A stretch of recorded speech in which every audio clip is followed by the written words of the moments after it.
least I've not got to do an Irish accent. There we go. Yeah. Cool. Okay, Phil, so if you could give me your name, your occupations. Okay. And then we'll just start from there if you go. All right, I'm Philip Bedwell. I'm an actor, a performance artist, a podcaster, and a professional wrestler.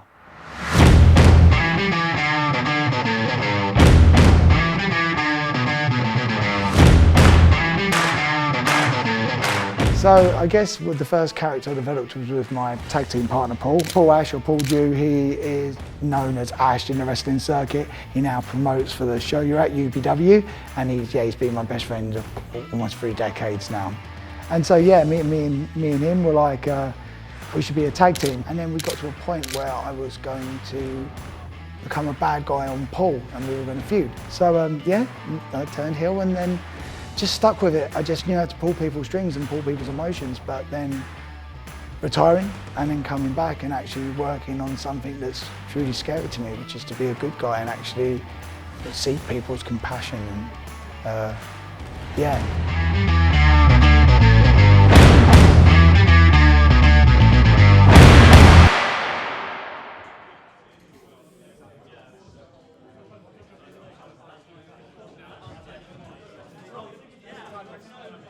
Talking to you?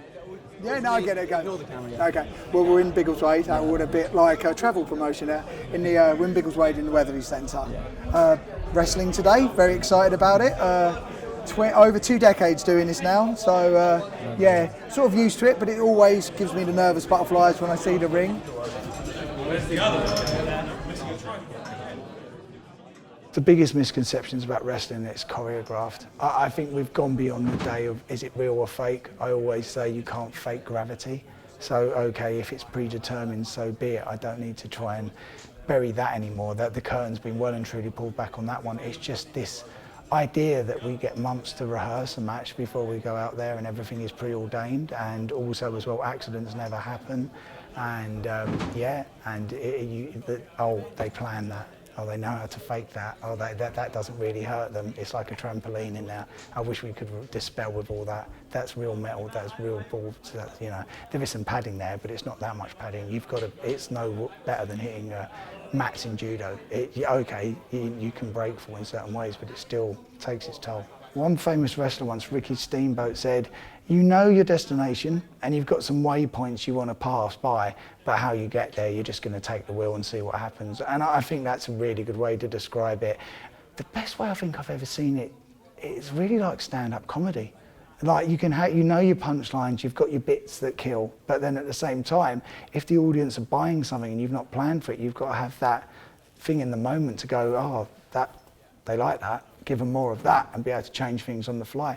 I can tell you matches where I've gone out there as a good guy, and within 2 minutes I'm just got the other guy and gone, I'm going to be a heel tonight.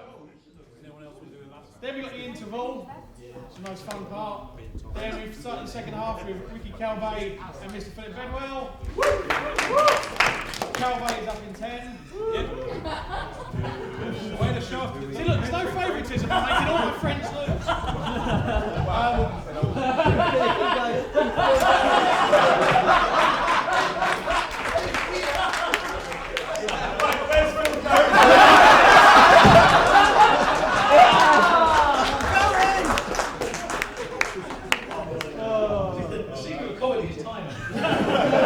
Cool. Any questions, any problems, come see us. Apart from that, have a safe one, have an enjoyable one. Let's do this.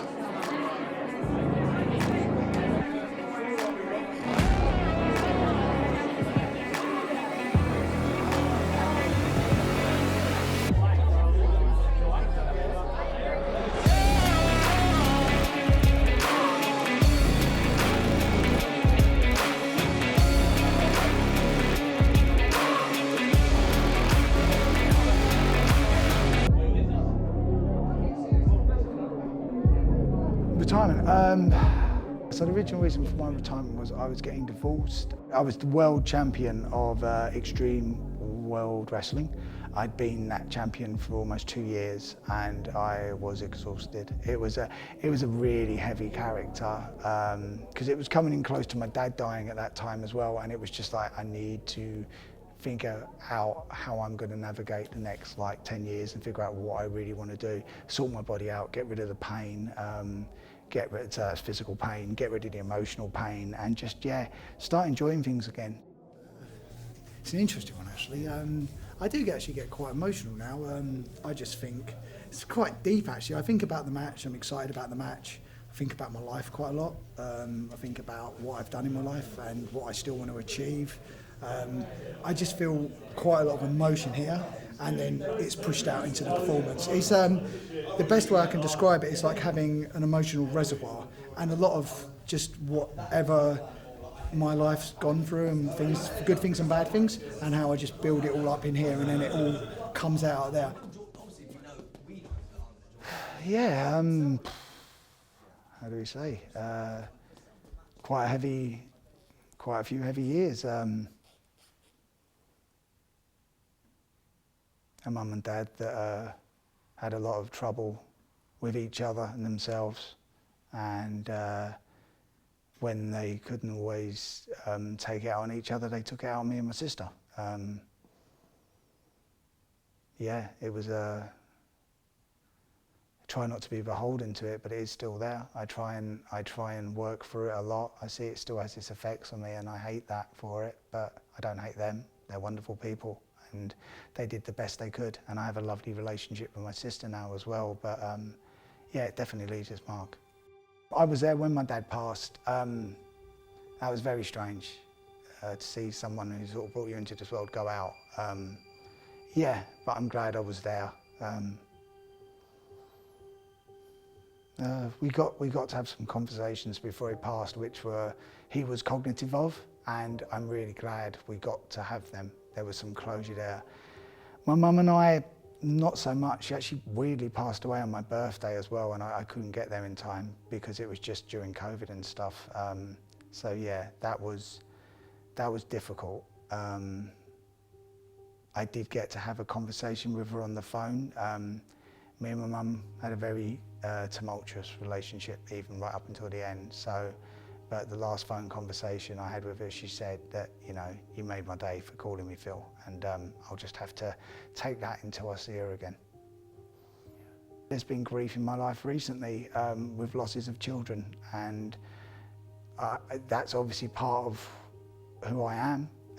I don't prostitute it. I don't prostitute my experiences or cheapen what I went through, but on the other side of things, they are part of me. But I would never say that I would ever be tuning into what I witnessed or had done to me as part of what I do as performative. But maybe when I access darker sides of me, or I'm being the hero for the child that I was. Yeah, all that, you've seen evil stuff, but knowing eventually, and I'm a positive sort of guy, so knowing that I can be the worst person because I know at the end I'm going to lose, that probably enables me to be a nastier person, because the more I can build up, the more when the good guy wins, I feel happy about it. The big thing was I was doing a piece of performance art, and at one point they said to me, what do you feel like when you walk to the ring? What's the inner monologue in your head? How do you get people to hate you? And then I just think I said that throwaway comment. It's so easy to get people to hate me, but it's really hard to get people to love me. And then I was just like, or care for me. And I was just like, A lot of my performance art is about confronting evil and stuff as well. Why is that a thing that's in my mind? Why do I not want to, why am I scared to be a good guy? Why is that vulnerability scary to me? But heels, when so bad guys, when they get hit, it's very rarely will they'll be like crying or like, oh, help me, because you don't want the crowd to feel sorry for you. As a good guy, and you probably see this in the match, you have to arch, you have to really make eye contact and really open yourself up.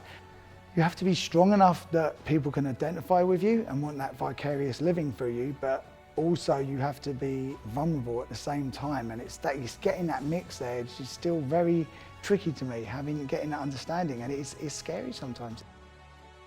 The thing is, when I stopped wrestling last time, there was a regret. I didn't realise there was a regret at first, but when someone said, oh, what do you say when you walk the aisle, and why won't you be a good guy? There was a regret. And now there are no regrets. these are just the last lovely bits of wrestling that when one day I'll just be in the ring and I'll be like, yeah, that's it. That's the good way to stop. And there's no sadness there. And there's just a lovely sense of, yeah, I did that. And that is why I wrestle.